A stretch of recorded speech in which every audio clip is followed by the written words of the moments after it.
A few updates here on the VHR S13 build.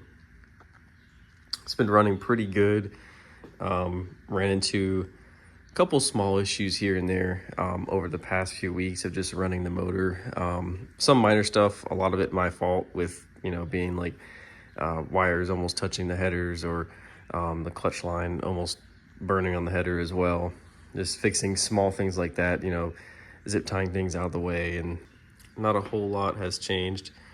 In the engine bay, motor runs really good. I've just been looking for leaks. I found some coolant saturation, not even a drip, but just very, very small saturation on the thermostat housing area. And then also these going here. These pipes right here that bolt into the cylinder head. So, replace that gasket or O-ring or whatever's behind there when I get a chance. But it's not a pressing need, but it's definitely something I need to do before I drift the car.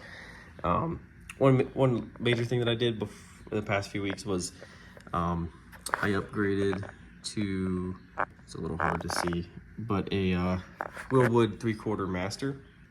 I was running the stock 240 master cylinder, and it was having some sort of issue when it comes to the slave.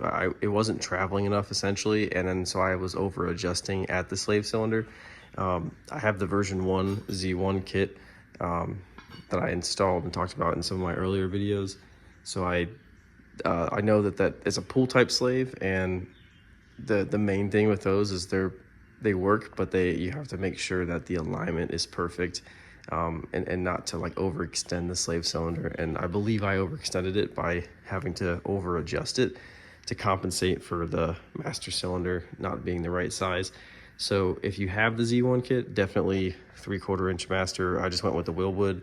I also might be able to see it. Let me grab a light.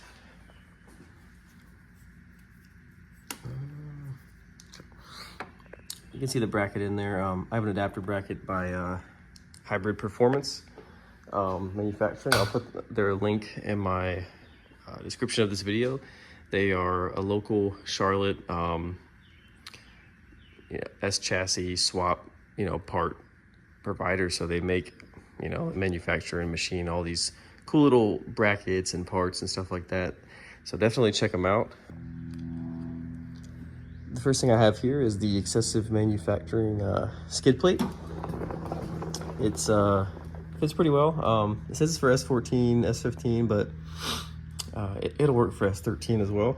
So it just slides it underneath the tension rod brackets, and then if you have an extended sump like I do on this thing, so I just use some longer bolts and kind of made it work.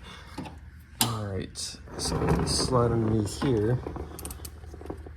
Let me show everybody the slave cylinder setup. So I ended up destroying the original slave cylinder, the pull type that came with it, but it was pretty much my fault. So but a good upgrade that if you have the Z1 version 1 kit. So this is it's a Willwood kit. I bought this off of Summit. It was about $100, and you can just swap over the heim joints and rod and everything from the Z1 kit, and it works perfectly. So definitely a good option to have some replacements, because the Z1 one is like maybe $150, so it saves you some money. And Willwood is a pretty good brand, so I trust Willwood. And then I replaced some gaskets on the Y pipe. I still have a couple small exhaust leaks, but I gotta just maybe eventually either V-band the rear piece or reclock the flanges, but that'll be when that gets maybe a little bit more down the road when I get the car driving some more.